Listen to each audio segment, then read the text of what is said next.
Hai guys, kembali lagi di Butuh Film Gun bersama saya Wawan, Jos. Kali ini kita akan bahas cerita singkat anime Go to Bun no Hanayome Season 1. Tapi sebelum masuk ke ceritanya, kita mau ngingetin ke kalian. Jangan lupa untuk klik subscribe dan like juga guys. Ayo sama-sama bantu channel ini supaya memberikan hiburan ke semua orang, oke? Cerita berawal dari pelajar SMA bernama Futaro sedang memesan makanan nasi jengkol di kantin sekolahnya dengan cashback GoPay sampai 50%. Di tempat kursi panas miliknya ada seorang bondon bernama Itsuki yang mengambil tempat ngedeprok Futaro dan akhirnya terjadi perdebatan di antara keduanya untuk memperebutkan kursi panas tersebut. Sampai akhirnya mereka berdua pun duduk dan makan bersama di sana. Ketika Futaro sedang sibuk belajar sambil makan, Itsuki lalu terkejut melihat hasil ujian Futaro yang mendapat nilai 100. Kemudian si Bondon meminta kepadanya untuk mengajarinya belajar, namun Futaro menolaknya. Si Bondon akan memberikan jatah makannya, tetapi Futaro mengatakan kalau si Bondon kelihatan gendut karena terlalu banyak makan. Singkat waktu, saat sedang modal, adik Futaro memberikan kabar kalau ada seseorang yang mencari guru les untuk mengajari anak-anaknya dan akan membayar sebanyak 5.000 yen ono duite. Kemudian Futaro datang ke apartemen tersebut. Dia pun sampai kaget setengah modal karena seseorang yang akan diajarkan les olehnya adalah para teteh-teteh Bondon yang merupakan keluarga Itsuki Nakano. Keesokan harinya, Futaro mencoba mendekati Itsuki, namun Itsuki menolaknya dengan keras. Saat pulang sekolah, Futaro menuju ke apartemen Itsuki. Di sana dia ditahan oleh Nino dan Miko sampai akhirnya Futaro berhasil masuk ke apartemen Itsuki. Itsuki sangat terkejut mengetahui Futaro lah yang menjadi guru lesnya. Sementara itu, Futaro juga sangat kaget seedan-edannya karena Itsuki punya 4 saudara kembar lainnya. Saat akan memulai mengajar, tidak ada satupun yang mau belajar dengan Futaro, tetapi hanya Yotsuba yang semangat untuk belajar. Saat makan bersama di sana, Futaro begitu menikmati masakan dari Nino. Namun tiba-tiba Futaro terbangun di dalam taksi sampai-sampai berlumur jigong. Rupanya makanan Futaro diberi obat bobo ganteng.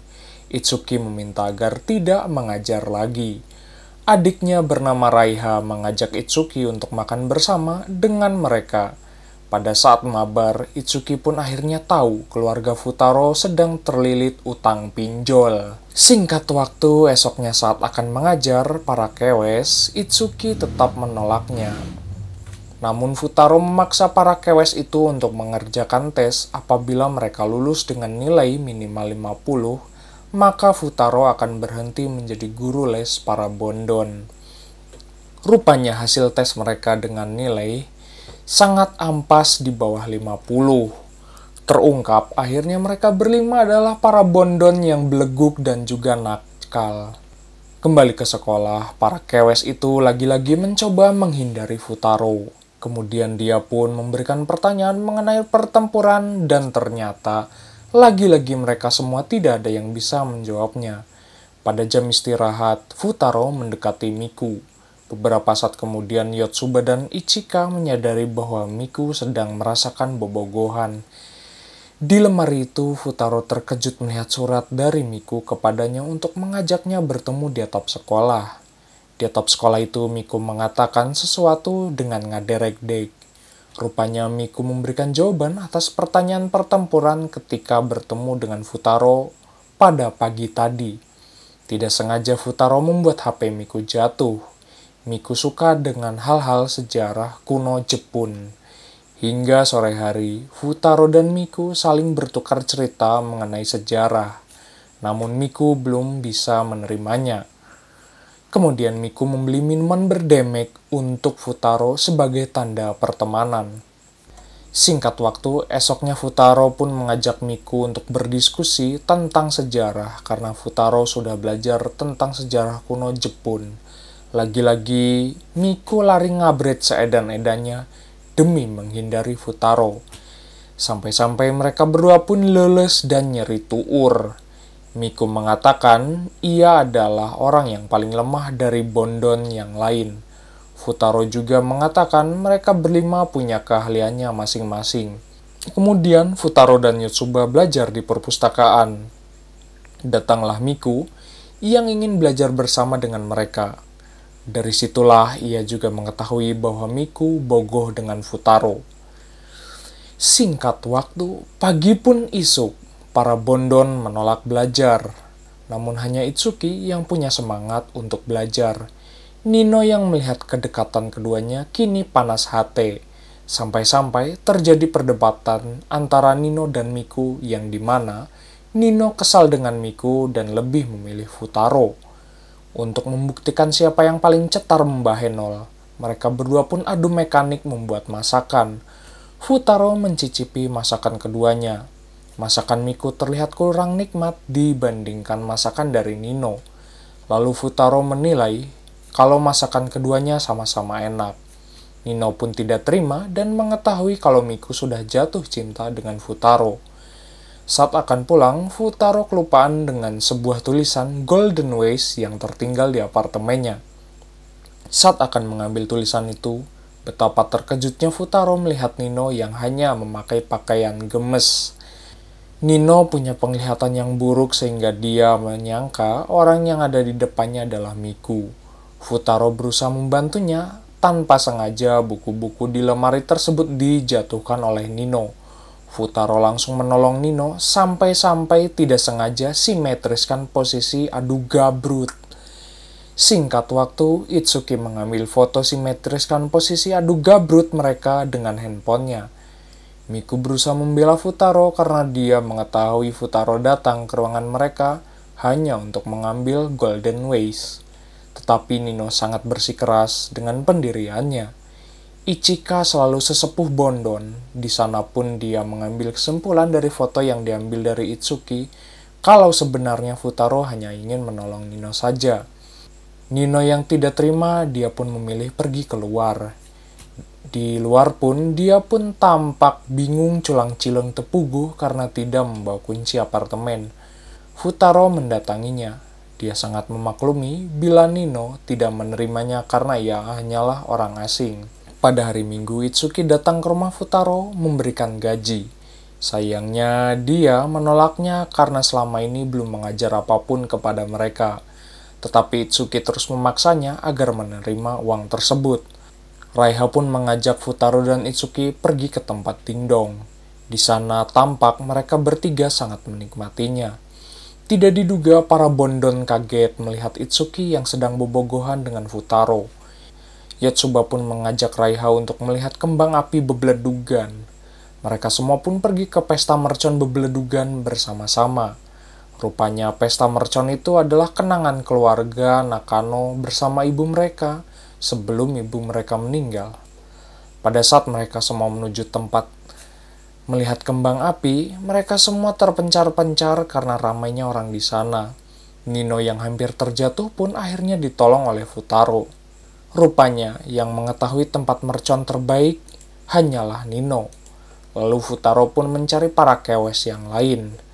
Saat mencari, Futaro pun bertemu dengan Miku yang tampak terluka di kakinya karena terinjak-injak. Futaro pun menolong Miku yang kakinya cedera.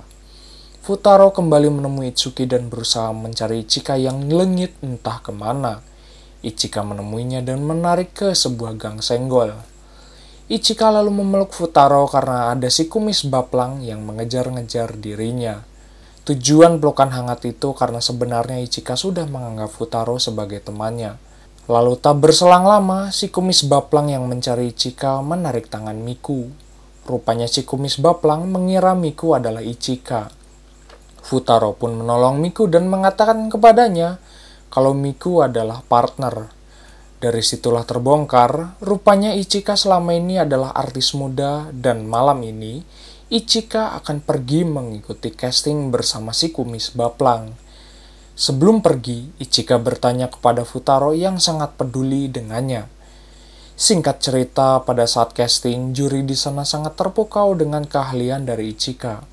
Setelah casting, Ichika ditemani Futaro untuk menemui para kewes yang lain. Di sana, Ichika meminta maaf kepada saudaranya yang lain karena tidak dapat melihat kembang api bersama-sama. Mereka semua pun menikmati kembang api yang dibeli Yotsuba bersama. Ichika pun memangku Futaro yang sudah bobo ganteng. Dari situlah, Ichika menyadari dirinya sudah merasa bobogohan dengan Futaro. Ujian semester pun tiba. Siswa di sekolah tersebut harus lulus dengan nilai minimal 30. Futaro mencoba mengajak Itsuki untuk belajar bersama, namun Itsuki masih tidak mau menerimanya. Nino juga menolak ajakan Futaro, jadi hanya Yotsuba, Ichika, dan Miku yang mau belajar. Saat akan pulang, Futaro mendapat telepon dari babeh para kewes tersebut. Rupanya babeh mereka memperingatkan Futaro agar para kewes itu bisa lulus ujian. Jika para kewes itu tidak lulus, maka Futaro akan diberhentikan sebagai guru les. Pada saat di apartemen kewes itu, Nino mencoba mengusir Futaro karena akan mengajari dulurnya. Ichika berkata, Futaro sebenarnya berniat untuk menginap di apartemen mereka untuk belajar. Kemudian Futaro pun kukucuprakan di dalam bak mandi. Pada saat belajar, rupanya Yotsuba sangat penasaran dengan tipe wanita yang disukai Futaro. Lalu Futaro akan menjawabnya setelah para kewes itu selesai mengerjakan tugas. Kemudian saat tugas mereka selesai mengerjakan, akhirnya gadis yang disukai oleh Futaro yaitu selalu ceria, pandai memasak dan menyayangi kakaknya. Miku pun sedih karena dia bukan termasuk ke dalam kriteria tersebut. Di luar apartemen, Ichika mengatakan kalau ributnya mereka berdua karena Itsuki sebenarnya punya rasa suka mendalam dengan Futaro. Kemudian Futaro tidur di kamar Miko.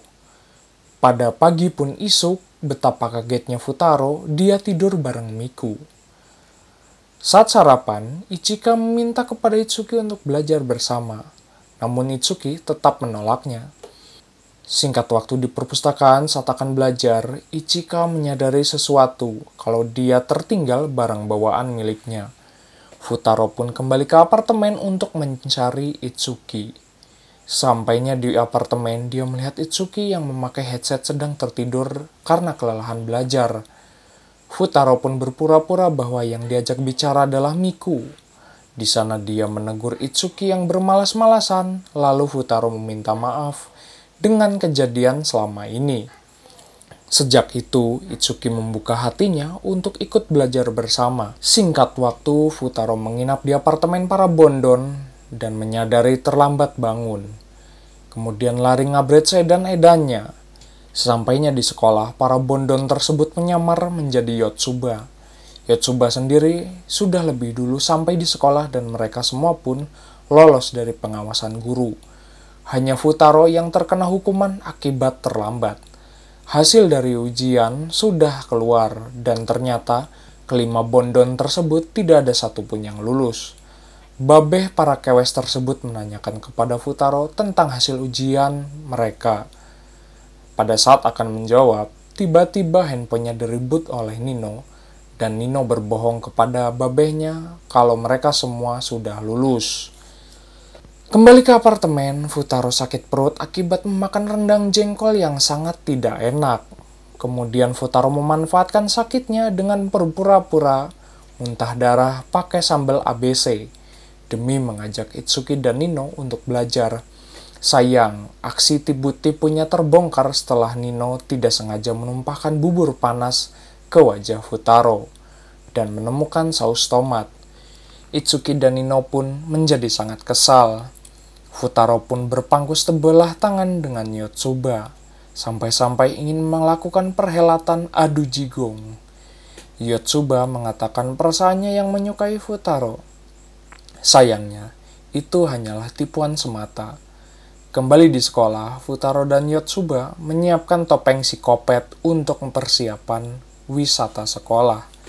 Singkat waktu, Ichika mengirimkan foto Futaro saat tertidur di pangku sebelah tangan dan mengancam Futaro agar mendapatkan kontak para kewes yang lain. Jika tidak, foto tersebut akan disebarluaskan. Futaro pun berhasil mendapatkan kontak mereka. Keesokan harinya, Futaro pun datang ke kamar Nino dan meminta buku rahasianya. Nino pun sangat marah karena pagi-pagi ada Futaro selonong boy ke kamarnya. Nino pun meminta tolong kepada Futaro untuk menindik telinganya untuk memasang kongkorong agar buku rahasia itu dikembalikan. Tanpa sengaja, buku itu pun terjatuh. Nino pun melihat foto anak kecil yang kelihatan natskal, di mana foto itu adalah Futaro semasa kecilnya. Namun Futaro berbohong kalau foto itu adalah foto keluarganya. Para bondon pun membongkar galeri foto yang rupanya adalah foto para kewes saat masih muda. Yotsuba memberikan brosur wisata dan mengatakan ada mitos sepasang kabogo yang ajojing saat api unggun maka mereka akan menjadi pasangan selamanya. Ichika kemudian meminta tolong kepada Miku untuk menyamar sebagai dirinya karena Ichika ada urusan dengan pekerjaannya. Miku yang menyamar menjadi Ichika akan bertemu dengan pria bernama Maeda. Dia meminta kepada Ichika Wadul untuk menjadi pasangannya saat berdansa nanti. Karena Maeda sangat menyukai dirinya. Tetapi Ichika Wadul sangat riweuh, maka dari itu Maeda mencurigainya. Dan lalu Ichika Wadul itu mengaku telah bobogohan dengan Futaro. Singkat waktu, malam pun poek. Sesampainya di rumah Futaro, kaget setengah modal melihat Raiha sakit panas tiris. Semalam itu Futaro menjaga Raiha yang sakit dan dia memutuskan untuk tidak ikut wisata untuk menjaga Raiha. Tetapi babehnya memaksanya untuk ikut wisata. Akhirnya Raiha sudah sembuh dan Itsuki pun datang menjemput Futaro. Di perjalanan itu mereka semua terjebak macet karena badai salju sehingga memutuskan untuk menginap di penginapan. Sayangnya tempat tersebut sudah penuh dan hanya menyisakan satu ruangan yang memuat maksimal 4 orang. 5 kewes tersebut sangat bingung karena mereka akan sekamar dengan Futaro. Saat akan tidur, kewes tersebut mengganti skin menjadi satu orang yang sama agar Futaro tidak melakukan adu gabrut dan ngaduk semen. Singkat waktu, pagi pun isuk. Betapa kagetnya Ichika karena ia tidur nyaris menjigongi Futaro dan dari situlah Ichika makin tersepona dengan Futaro. Mereka pun sampai di tempat wisata dan tampak sangat sibuk dengan tugasnya masing-masing. Singkat waktu, malam pun poek. Yotsuba dan Futaro menyamar menjadi psikopat di sebuah ruyuk. Nino dan Itsuki berjalan asruk-asrukan, kesingsionan karena mereka berdua pun ketakutan ada psikopat di depan mereka. Nino lari ngabret no jutsu sampai menemui Futaro yang menyamar. Nino tidak mengenali Futaro yang memakai wig. Futaro berusaha membantunya hingga celana gemesnya sobek. Nino pun mengira Futaro adalah laki-laki yang ada di buku rahasia. Futaro pun sangat kaget, lalu dia pun berbohong kalau namanya adalah Kintaro. Dia pun meminta kepada Kintaro untuk menjadi pasangannya saat berdansa di acara api unggun nanti. Tiba-tiba Nino yang berlari, labuh nyuksruk ke gawir. Untungnya berhasil diselamatkan oleh Kintaro dengan memberikan gelang herbal kepada Nino. Singkat cerita, Itsuki datang mencari Nino dan tiba-tiba saja Kintaro ngalengit menggunakan jurus Orochimaru-nya. Singkat cerita, Futaro pun mengangkat kayu untuk digunakan sebagai api unggun bersama dengan Ichika. Futaro membawanya ke sebuah gudang. Namun tiba-tiba ada siswa yang datang untuk mengunci gudang kayu tersebut. Pada akhirnya, Ichika dan Futaro terkunci di dalam gedung. Ichika bercerita kalau dirinya berencana ingin cuti dari sekolah karena jadwal syuting yang sangat padat. Para kewes itu riweuh karena Futaro ngalengit begitu saja. Ichika pun bercerita tentang karir menjadi artis. Futaro pun berusaha menyalakan api dari sebatang kayu. Namun tiba-tiba sebatang kayu rag-rag ke arah Ichika. Futaro pun berusaha menyelamatkan Ichika. Tanpa diketahui, gudang tersebut ada sensor api yang menyebabkan air keluar dari gudang tersebut. Singkat cerita, Itsuki dan Miku membuka gudang tersebut dan melihat Futaro dan Ichika sudah basah-basah. Singkat waktu, pagi pun isu. Ichika sakit panas tiris terkena air semalam. Lalu Futaro dan para kewes lain bermain ski bersama-sama. Ichika lalu membahas masalah semalam dan ternyata Futaro tidak bisa mengerem sampai akhirnya nyuksruk. Futaro yang kelihatan tidak sehat dia pun bersembunyi di rumah salju bersama dengan Miku di sana. Miku semakin tersepona dengan Futaro. Lalu Miku menelepon Ichika dan memintanya untuk bersaing mendapatkan Futaro. Futaro makin leles dan sakit panas tiris. Namun ada masalah karena Itsuki hingga saat ini tidak ditemukan. Futaro lalu mendapatkan petunjuk mengenai keberadaan Itsuki. Lalu Futaro dan Ichika pun menaiki kereta gantung dan terungkap kalau Ichika saat ini adalah Itsuki yang sedang menyamar. Namun tiba-tiba Futaro tidak sadarkan diri, membuat Itsuki riweuh mengetahui Futaro nyarari dari awal. Para kewes tersebut sangat merasa bersalah karena tidak menyadari kalau selama ini Futaro menahan sakit. Guru di sana melarang mereka semua menemui Futaro. Sebelum masuk ke ruangan Futaro, para kewes tidak diduga berdatangan dan menyalakan lampu bareng. Itsuki merasa sangat bersalah karena telah menyamar menjadi Ichika yang membuat Futaro sakit. Sementara itu, Futaro bermimpi kalau dia kimpoi dengan salah seorang kewes. Akhir cerita, Futaro sendirian berjalan. Para bondon itu menghampirinya dan ingin belajar bareng lagi. Anyway, cukup segini pembahasan ceritanya. Sampai jumpa di video berikutnya. Bye-bye.